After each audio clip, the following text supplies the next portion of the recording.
오늘은 성경 구절 딱 한 절입니다.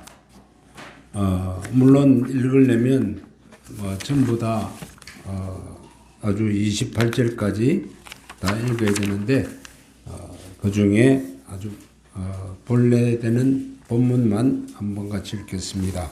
한 49장 28절입니다. 이들은 이스라엘의 12지파라 이와 같이 그들의 아버지가 그들에게 말하고 그들에게 축복하였으니 곧 그들 각 사람의 분량대로 축복하였더라. 아멘. 예. 본문에 보면 야곱의 사실 파란만장한 생활 다 끝나고 이제 죽음을 곧 앞에 두고 12자녀들에게 복을 비는 장면입니다. 물론 아버지 이삭도 그렇게 했습니다. 그런데 이삭은 125세에 그렇게 했는데 자기는 빨리 죽을 줄 알았는데 50년 더 삽니다. 거기 비해서 야곱은 이제 이 축복을 난 다음에 곧 소천하게 됩니다. 그런데 이 야곱이 한 축복 그리고 신명기 다시 넘어가면 33장에서 모세가 또 축복을 합니다. 그 부분하고 조금 비교해 가면서 과연 축복이 뭘까? 또 내가 이런 축복을 받으면 어떻게 대처해야 하는가 하는 것을 생각해 보고자 합니다. 49장 1, 2절 같이 읽겠습니다.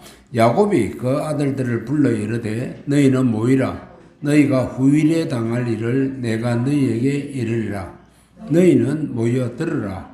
야곱의 아들들아 너희 아버지 이스라엘에게 들을지어다. 이 축복권은 아버지가 갖고 있었어요. 그래서 아버지의 축복권은 아주 철저한데 그 중에서도 아버지 이스라엘을 했어요. 나 야곱이라고 말 안 해요.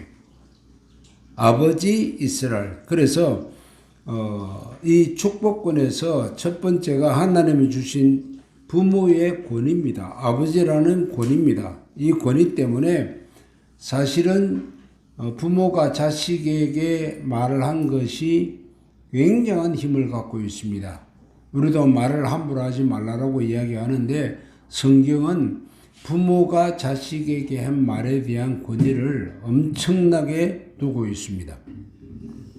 그래서 자녀에게 험담을 하거나 자녀를 야단치는 것은 야단칠 때 저주하는 것은 대단히 삼가야 할 일입니다. 도리어 그것 때문에 복을 받을 수 있는 기회를 놓칠 수 있는 것이 많기 때문입니다. 그래서 축복보다 저주를 많이 한다면 그만큼 나의 가정은 어려워질 것이라는 것은 이미 우리가 잘 알 수 있습니다. 그러면 여기서 우리 하나 생각할 수 있는데 축복을 못하고 저주하는 말이나 나쁜 말을 한다는 말은 뭘까? 그것은 하나님에 대한 지식은 가지고 있을지 모르지만은 내 자신이 하나님에 대한 은혜는 적다는 것을 상징합니다.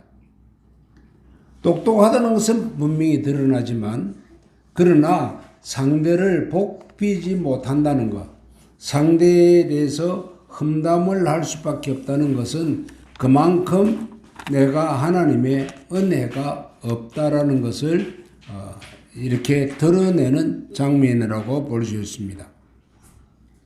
그러므로 우리가 나의 말하는 것을 조심히 살펴보면서 나에게 은혜가 얼마나 있는가, 즉 하나님이 베푸신 은혜를 내가 전달하고 있는가를 생각해 보면 좋겠습니다. 두 번째로 한 가지는 이스라엘이 말한다 그랬습니다. 그냥 야곱이 말한다 하면 아비가 말하는구나 그렇게 생각할 수 있는데 그 정도가 아니라 이스라엘이 말한다. 이거는 하나님께서 야곱에게 준 특별한 이름입니다. 하나님과 겨루어 이겼다라고 하는 그 의미를 갖고 있는데 하나님은 너는 이제 야곱이라 부르지 말고 이스라엘이라 불러라 그랬거든요. 이 이스라엘은 이름이 그래서 어마어마한 권위를 갖고 있는데 내가 너희들에게 축복을 한다. 그런데 이 축복은 하나님이 인정하시는 권위다. 그 뜻입니다. 사실 부모로서 하는 말이 그 자체도 이미 권위를 갖고 있는데 이 권위에 하나 더 추가해서 하나님이 이 말씀을 하게 하셨다라고 하는 의미를 더했다고 보면 되겠습니다. 그런데 과연 야곱은 축복을 했을까요? 이게 이제 문제예요. 먼저 르우벤을 봅니다. 3절과 4절에 나와 있는데 르우벤은 장남이기 때문에 어느 아들보다도 복을 배로 받게 되어 있습니다. 장남이란 상속자라는 의미를 갖고 있기 때문에 상속자는 꽃배기로 받게 되어 있어요. 그래서 이거는 사실 아비라 할지라도 그렇게 함부로 바꿀 수는 없어요. 그럼에도 불구하고 장남을 향하여 참 할 수 없는 말을 합니다. 사실 이 장남의 권위를 엘리야도 함부로 못했어요. 분명히 엘리사에게 기름을 부어서 너 후계자로 삼으라고 했지만 엘리사가 말했습니다. 엘리야 스님, 내가 우리 선생님의 가지고 있는 능력을 내가 갑절이나 받기를 원합니다. 그렇게 얘기합니다. 그럼에도 불구하고 엘리야는 그 말에 대해서 확답을 못합니다. 그건 하나님이 하실 것이다. 그 말은 하나님께서 후계자를 세운다는 것은 어마어마한 고난이라는 그 뜻입니다. 그런데 이 상속자가 되어야 할 르우벤에게 사실은 아버지 이스라엘이 좋은 이야기를 하지 못해요. 도리어 저주합니다. 왜 그랬을까요? 이는 르우벤이 아버지의 첩과 동침한 사건이 있었어요. 그 사건 때문에 아버지는 굉장히 속이 상했고 그래서 르우벤을 향해서는 너는 나의 장남이지만은 너가 능력이 있지만 그러나 잠깐 부르륵 끓었다가 식어버리는 그런 존재가 되고 말았다 그랬습니다. 그 바람에 르우벤은 사실은 성경에 보면 큰 인물이 되지 못합니다. 그냥 살아갑니다. 그럼에도 불구하고 야곱이 그의 르우벤을 축복했다라고 이야기한다는 점이에요. 오늘 읽었지만은 28절에 보면 곧 그들 각인의 분량대로 여기에 나오는 축복, 히브리 언어의 전형적인 축복의 단어가 바라크라는 단어입니다. 이 바라크라는 단어를 사용했다는 것입니다. 한 번 큰 죄를 범했는데 이 큰 죄를 범하고 난 뒤에 바라크라고 받은 것이 너는 초등하지만 장자의 권한을 너는 가질 수 없다 그랬습니다. 뿐만 아니라 모세도 보면 이 르우벤에 대해서 참 안타까운 이야기를 합니다. 신명기 33장 6절 같이 보겠습니다. 르우벤은 죽지 아니하고 살기를 원하며 그 사람 수가 적지 아니하기를 원하나이다. 이렇게 모세가 축복한 이유에 대해서는 여러 가지 이론이 있습니다. 그 중에 하나는 르우벤 지파가 있는 그 땅이 모압 지경, 그 지경하고 맞붙어 있어서 전쟁이 자주 일어나서 죽임을 당하지 않을까 그렇게 해석하는 분들도 있습니다. 그러나 르우벤은 이미 저주를 받아버린 족속이 되기 때문에 정말로 그 숫자에 있어서 어려움이 있었을 것이라고 생각합니다. 성경은 더 이상 기록하지는 않습니다. 물론 르우벤의 이 숫자가 많이 줄지는 않았습니다. 출애굽할 당시에 인원수가 43,730명, 46,500명이었는데 2차 민수기 26장에 보면 43,730명, 그래서 약 3,200명 정도만 줄었습니다. 그렇게 많이 줄지는 않았습니다. 그러나 미래적으로 봤을 때에 이 르우벤에 대해서는 더 이상 성경은 크게 다루지 않는다는 점입니다. 거기에 비해서 또 시몬이 있습니다. 시몬과 레위가 받은 축복을 보겠습니다. 5절부터 7절 같이 봅니다. 시몬과 레위는 형제요, 그들의 칼은 폭력의 도구로다. 내 호나 그들의 모의에 상관하지 말지어다. 내 영광아 그들의 집회에 참여하지 말지어다. 그들이 그들의 분노대로 사람을 죽이고 그들의 혈기대로 소의 발목 힘줄을 끊었음이로다. 그 노염이 혹독하니 저주를 받을 것이요 분기가 맹렬하니 저주를 받을 것이라. 내가 그들을 야곱 중에서 나누며 이스라엘 중에서 흩으리로다. 여기에 한 문장에 한 절 속에 저주를 받을지라고 정확하게 2번을 기록합니다. 저주를 받을지어다 했는데 어떻게 해서 축복 바라크가 되죠? 오늘 깊이 생각하고 싶은 말씀은 이 부분입니다. 저주를 받아라고 했어요. 분명히 저주를 받습니다. 그런데 그 저주 중에 무슨 저주인가 하면 야곱 중에서 흩어지는 저주입니다. 이것을 한 이유가 뭘까요? 레위하고 시몬이 작당하면 이거는 폭력이 난무하는 거예요. 그래서 시몬과 레위를 흩어버립니다. 그러면 폭력을 행할 수 있는 기회가 줄어들겠죠. 둘이 있으면 분명히 사고 칠 건데 하나 있으면 사고 안 치는 것 같다는 그 이야기입니다. 일단 이것 자체도 하나님의 복입니다. 그러므로 우리가 생각할 때는 엄청나게 저주받았구나 그렇게 생각할 수 있지만 그것만이 저주라고 생각할 수는 없다. 하나님의 저주는 사실은 어떤 면에서 복이 될 수 있어요. 그것을 어떻게 한 사람은 복으로 받아들이고 한 사람은 복으로 받지 못했는가를 생각해 보고자 합니다. 먼저 레위 지파의 삶을 봅니다. 레위 지파는 시몬 지파하고 같이 아주 험한 저주를 받습니다. 그럼에도 불구하고 레위 지파들은 그들의 삶 속에서 그들의 삶의 방향을 바꾸어 놔요.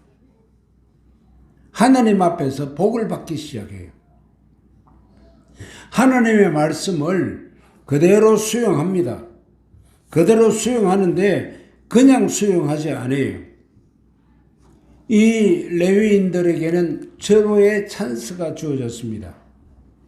모세가 이제 시내산에 올라가서 법궤와 그리고 십계명 율법을 받아 내려오는 40일 기간이 있었습니다. 그 40일 기간 동안에 아론이 못 참고 금송아지 만들어서 이스라엘 백성들에게 금송아지를 섬기게 만들었습니다. 이걸 안 모세가 내려와서 어떻게 합니까? 크게 분노하죠. 크게 분노하면서 한 말이 뭡니까? 여호와 편에 선 자는 다 내게 나오라 그럽니다. 출애굽기 32장 26절입니다. 같이 봅니다. 이에 모세가 집 문에 서서 이르되 누구든지 여호와 편에 있는 자는 내게로 나오라 하며 레위 자손이 다 모여 그에게로 가는지라. 여호와 편에 서는 것, 내가 어떤 저주를 받았다 할지라도 하나님 나를 그렇게까지 정말 저주할 수 있습니까? 해도 너무합니다. 한 구절에 2번이나 저주한다고 했습니다. 그래도 나는 하나님 편에 설 것입니다. 시몬은 하나님 편에 서지 않았습니다. 그런데 이 레위는 하나님 편에 섰습니다. 비록 흩어지는 저주를 받았지만 그들은 하나님 편에 섰기 때문에 신실한 일꾼으로 부름을 받습니다. 그들이 모여 살지는 못했습니다. 참 목사들 보면 어떤 면은 좀 불쌍해요. 왜 불쌍한가 하면 바로 옆에서 사촌 동생이 목회를 하고 있습니다. 그 침례교회 이제 목사로서 일산 침례교회를 하고 있는데 그 가족도 9명이에요. 가족이 9이고 우리가 7이고 그런데 모이면 저 친구는 안 가요. 못 가요. 예배 인도해야 되니까. 다른 친구들은 아버지 생신이다. 물론 이제 큰어머님도 돌아가셨고 큰어머님도 다 돌아가셨습니다만은 어떤 행사가 있으면 주일이 끼면 절대로 못 가요. 그냥 혼자 있는 거예요. 이 레위 지파가 갖는 고통이에요. 뭐 같이 모여서 형제 만나면 얼마나 좋겠습니까? 그런데 그럴 수가 없어요. 그런 삶을 삶에도 불구하고 하나님이 누리는 복은 뭐냐? 지도자로 인정받는다는 겁니다. 참 성실해요. 성경구절 아마 한 2,000구절을 외우는 것 같아요. 뭐 절절절절 외우고 있어요. 그 보면 야, 너 나하고 같이 옛날에 성경 암송대를 했는데 고린도전서 13장을 외울 때입니다. 근데 둘이서 같이 외우는데 저하고 나이가 같아요. 이제 물론 생일은 내가 빨라서 형님인데 그런데 쟤는 토시 하나 안 틀리고 다 외우고 나는 토시 틀려가며 외우고 참 성실하게 하나님의 인도를 받고 있습니다. 이렇게 하나님께 전적으로 헌신한 자는 저주를 받은 부분이 아픔은 아픔이에요. 그게 아픔이 안 될 수가 없어요. 그럼에도 불구하고 그에게는 하나님이 함께 하시는 것이 있어요. 그래서 저주가 복으로 바뀌었다는 점입니다.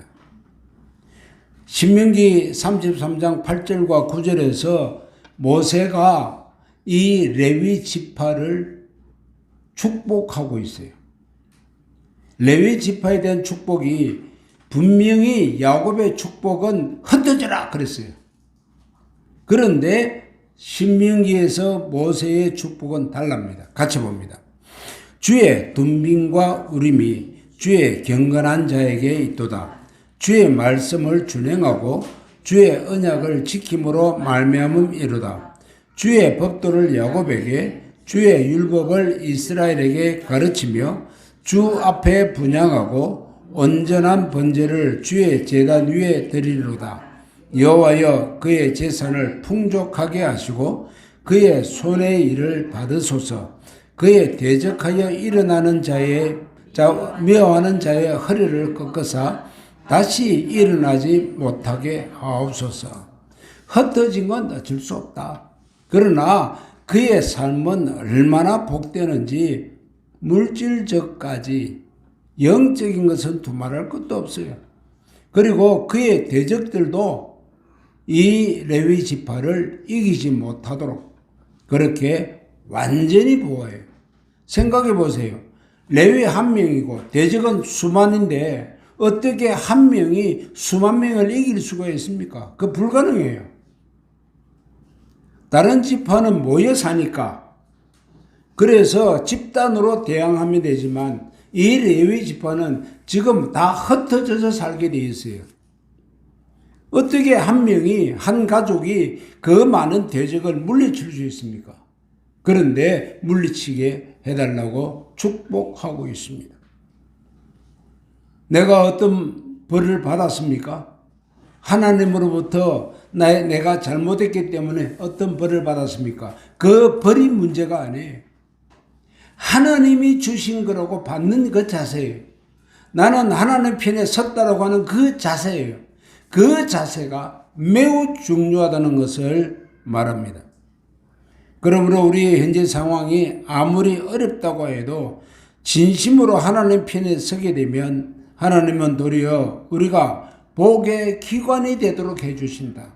우리가 도리어 복의 기관이 될 수 있게 해주신 거죠.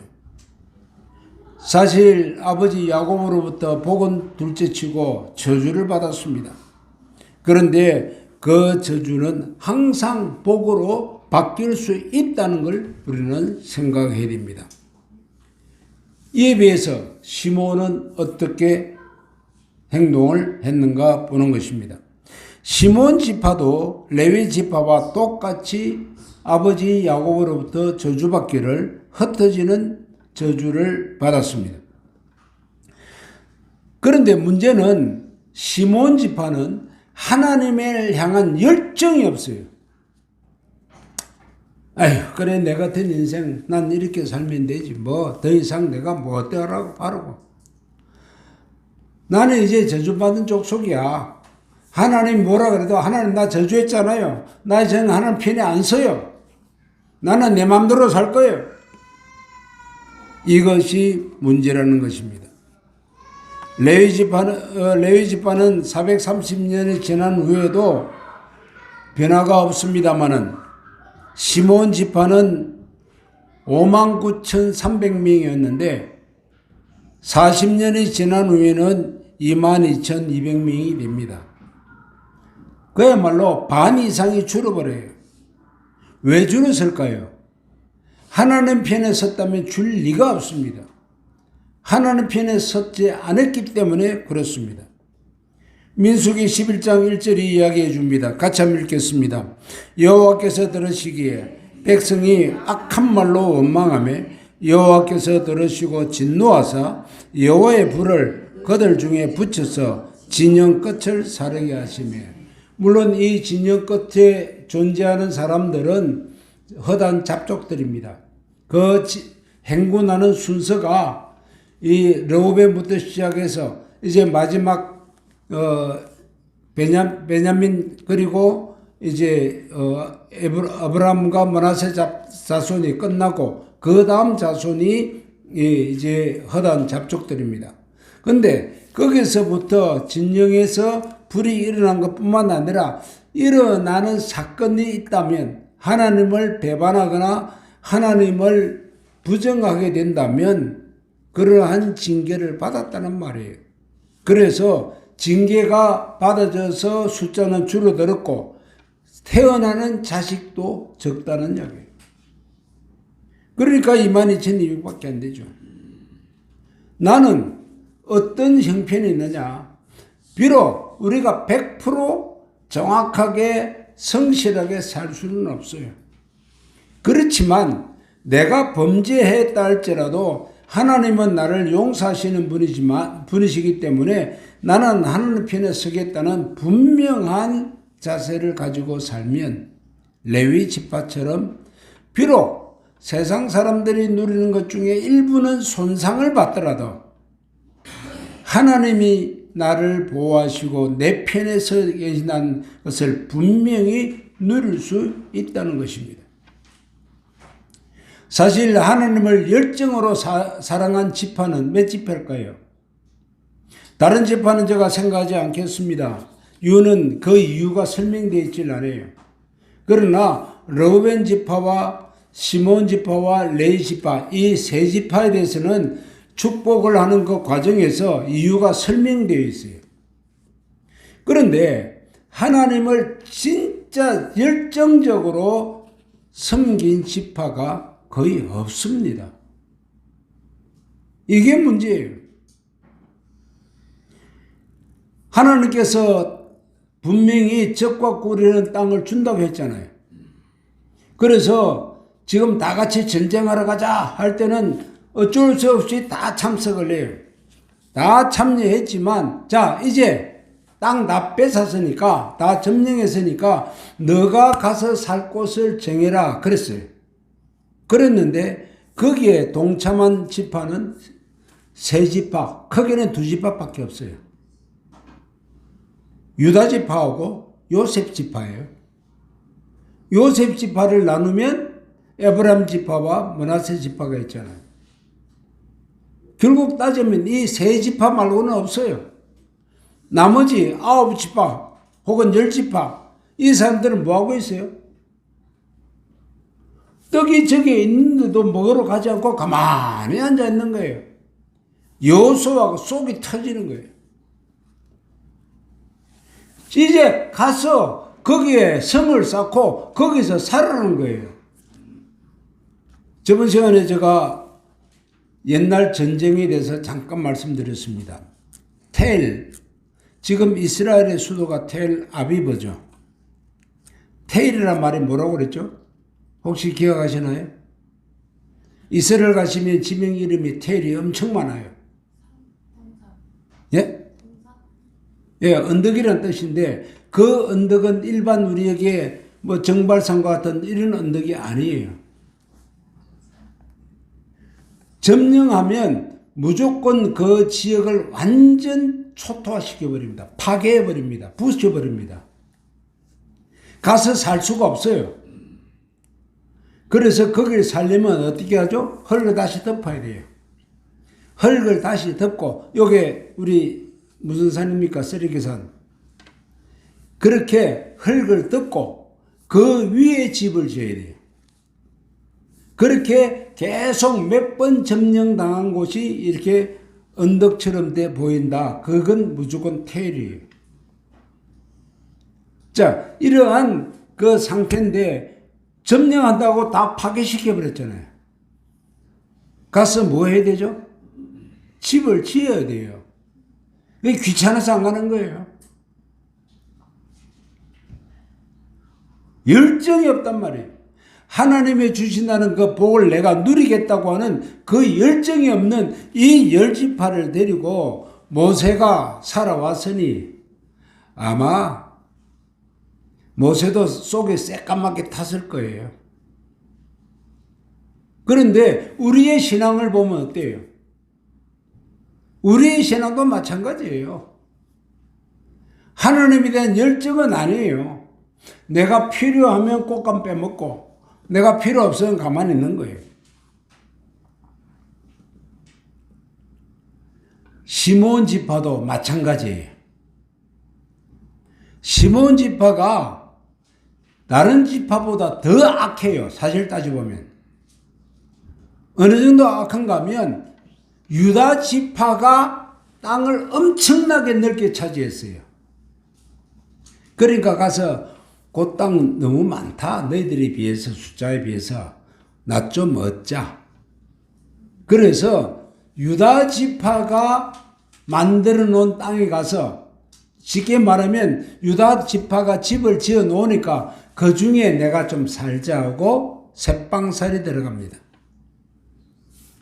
거기 보면 여호수아서 19장 9절 같이 보겠습니다. 시므온 자손의 이 기업은 유다 자손의 기업 중에서 취하였으니 이는 유다 자손의 분깃이 자기들에게 너무 많으므로 시므온 자손이 자기의 기업을 그들의 기업 중에서 받았음이더라.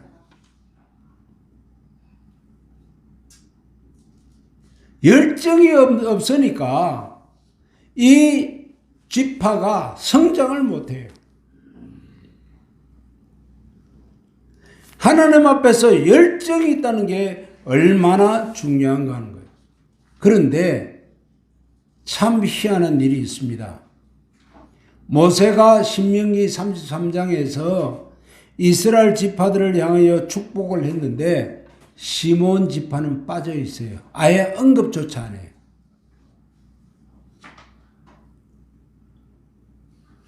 차라리 르우벤 지파에 대해서는 언급이 있습니다.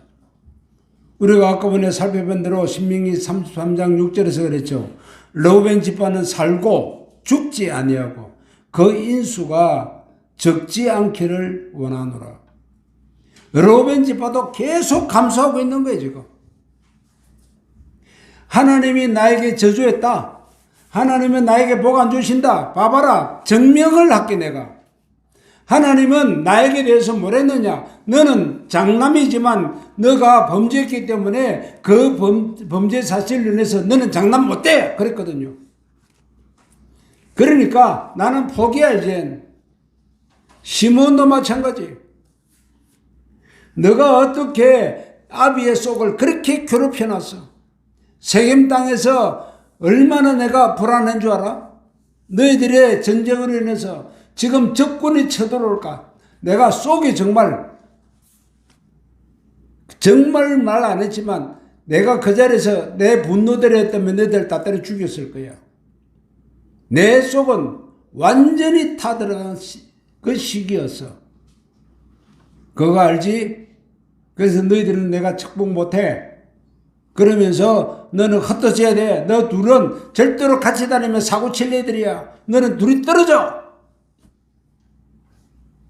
그런데 시므온은 절망으로 받아들이고 레위는 적극적으로 받아들여요. 참 시므온은 이제는 유다 지파에서 새빵살이 하다가 어디로 옮길까요?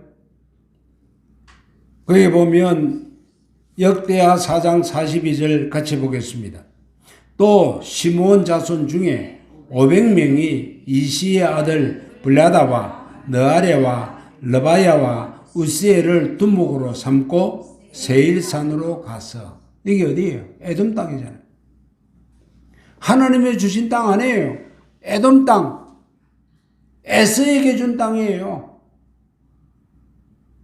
거기 가서 또 빌부터 살아요. 쉽게 말하면 어떤 면에서는 형제지간이지만 어떤 면에서는 원수지간이에요. 그쪽으로 가버리고 말아요. 하나님께 대한 열정을 가지고 나의 잘못을 회개하고 그리고 하나님의 은혜를 받겠다는 자세를 취하지 아니하고 계속 도망다녀요. 하나님이 징계를 내릴 때는 정신 차리라고 하시는 거예요. 레위는 끝까지 내가 맞아도 하나님 편을 떠나지 않겠습니다 그래요. 여러분들 자녀들 야단쳐봤죠? 야, 난 너 키우기 싫어. 떠나. 난 너 안 할 거야. 또 실제로 길에서 애들 막 짜증 부려가면 알았어. 너 거기 살아. 그럼 난 간다. 그러면 아이들은 어떻게 합니까?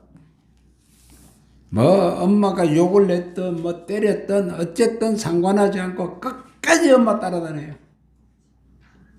그 자세예요.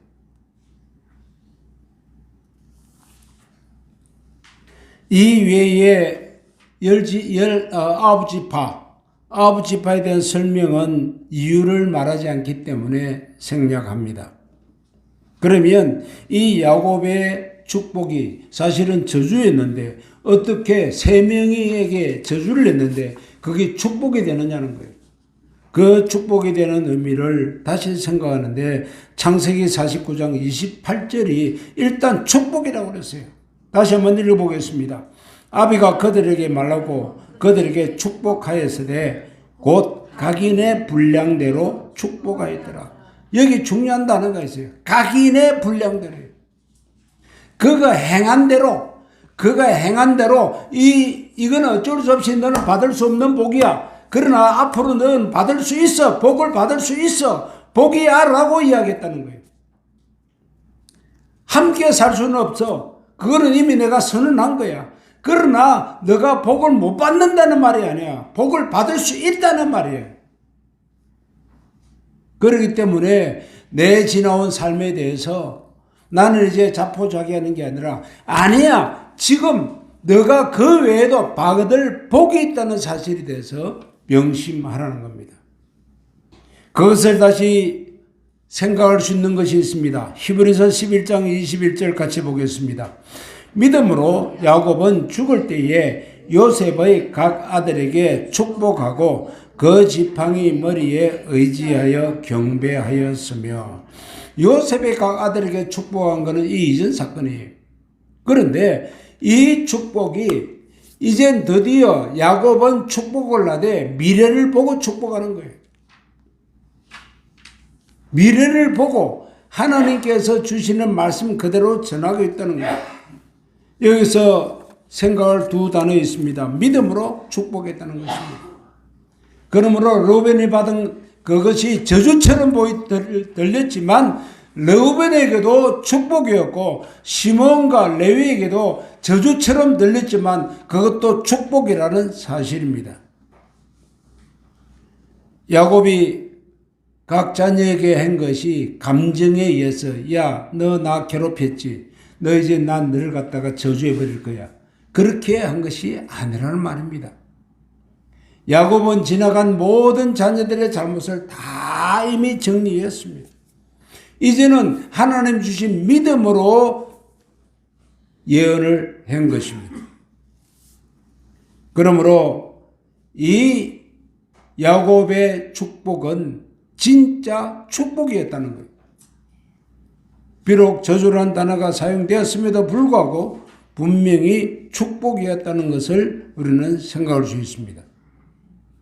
두 번째로 야곱은 하나님을 경배했습니다. 함부로 이야기한다며 하나님 앞에 우리 르우벤 이렇게 저주했고요. 시몬과 레위 이렇게 저주했어요. 하나님 나 잘했죠? 그렇게 말 못하죠. 당당하게 하나님 앞에 그렇게 이야기 못합니다. 그런데 그렇게 했음에도 불구하고 하나님 시키는 대로 했습니다. 라고 경배를 했다는 것입니다. 우리는 이것이 쉽게 이해가 안 됩니다. 그러면 거꾸로 한참 이후의 역사를 보겠습니다. 이사야나 예레미야, 특히 예레미야는 더 심했죠. 왕에게 백성들에게 말합니다. 너희들은 바벨론의 포로가 되어라라고 이야기합니다. 그 축복입니까? 저주입니까? 어느 누구도 축복으로 듣지 않습니다. 저주로 듣습니다. 그게 어떻게 축복이냐? 하나님은 우리를 저주하시고 벌하시는 것이다. 맞아요. 그러나 그 말씀을 따라 순행할 때에 이스라엘은 회복이 있다는 사실입니다. 너희들의 잘못에 대해서 사실 르우벤과 시몬과 레위가 철저하게 회개했다는 기사가 없어요. 그러면 어떻게 합니까? 철저하게 회개시키는 일이 있어야 돼요. 제가 오늘 아침에 오면서 에스베리 부흥에 대해서 약간의 이제 그걸 좀 매번 좀 듣습니다. 그런데 무언가가 좀 깨림한 게 있어요. 아직은 에스베리 부흥 운동에 대해서 수용을 해도 되는가라고 하는 아주 그 퀘션 마크가 아직도 있습니다.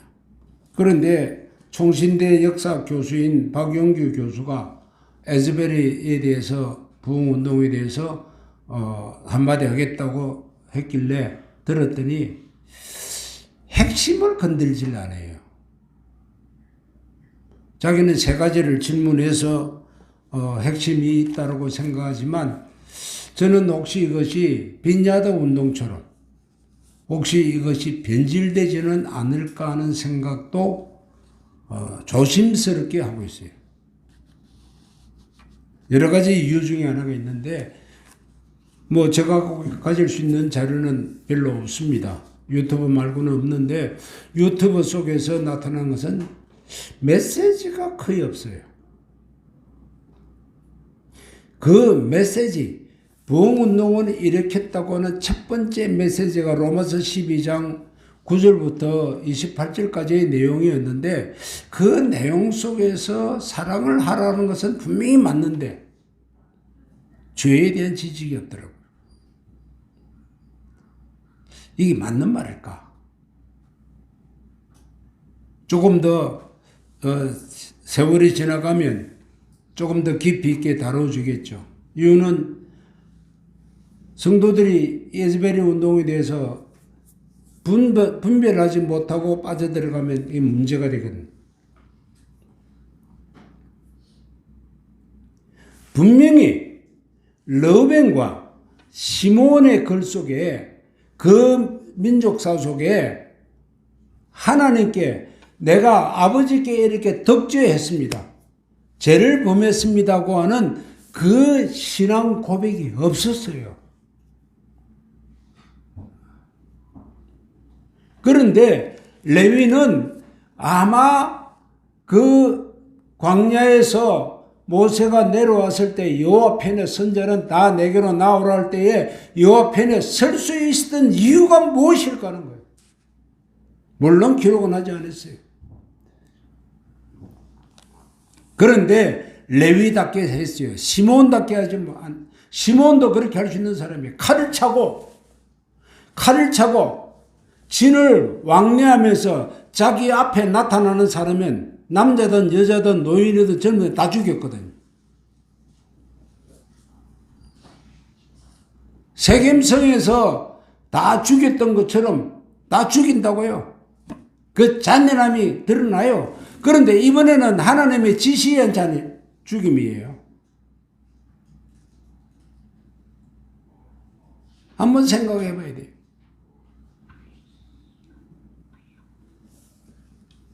우리는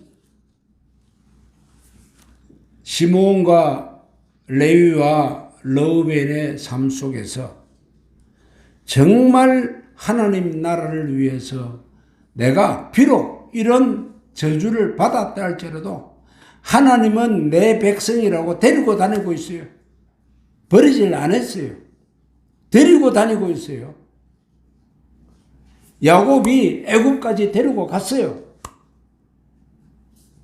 또 하나님이 애굽에서 430년 지난 다음에 가나안 땅으로 가기 전에 광야로 인도할 때도 역시 르우벤 데려갔고 시므온 데려갔고 레위 데려갔어요. 하나님의 백성이란 말이에요. 이제는 어디에 살아야 됩니까? 하나님께 열정적이 되어야 됩니다. 르우벤과 시므온과 레위는 엄청난 고통을 치릅니다. 그러나 우리는 다윗의 고백을 생각해 볼 필요가 있습니다. 시편 119편 67절입니다. 같이 한번 읽겠습니다. 고난 당하기 전에는 그릇 행하였지만 고난 당한 것이 내게 유익이라 라고 71절에서 말합니다. 저와 여러분들이 죄 없이 살지는 않았습니다. 다 죄 속에 살았습니다. 그런데 분명히 회개는 필요합니다. 두 번째로는 하나님께 대해 열정을 가져야 합니다. 자식이 부모가 나는 싫어, 떨어져, 나 너하고 안 살 거야, 너 원하는 거 사주는 사람한테 가, 그렇게 했다 할지라도 자식은 끝까지 부모를 따르는 것처럼 우리도 하나님을 끝까지 붙잡고, 하나님이 이런 저주를 했다 할지라도 사실 다 저주받았어요. 죽음이라는 저주를 다 받았다니까요. 그럼에도 불구하고 열정적으로 하나님을 따라갑니다. 아이들이 열정적으로 엄마 지모 붙잡고 따라가는 것 같습니다. 그 같은 신앙을 우리도 가질 수 있기를 주의 이름으로 축원합니다. 잠깐 통성으로 기도하십시다. 하나님, 내 삶에 어떤 일이 있을지 모릅니다. 내 속에 이런 아픔도 있습니다. 하나님의 내 피는 안 쓰신 것처럼 지금 느껴집니다. 그러럼에도 불구하고 하나님은 나의 하나님이시여, 나는 끝까지 하나님만 붙잡겠습니다는 신앙의 고백을 하며 나도 레위처럼 살겠습니다. 모세처럼 살겠습니다. 열정적으로 하나님을 섬기며 살겠습니다라고 고백하면 좋겠습니다. 아버지 하나님이여, 감사합니다. 하나님 나라를 이루기 위해서는 정말 하나님만을 바라보는 사람들을 찾습니다. 하나님 붙잡아 주옵소서. 각 사람의 소행대로 축복했습니다. 시몬과 르벤과 레위는 이 축복이 필요했습니다. 우리에게들은 축복이 있을 겁니다. 듣기에는 저주입니다.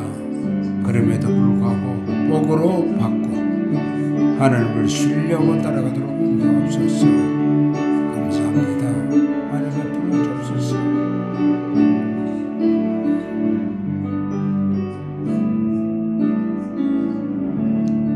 사랑하는 하나님 아버지 감사합니다.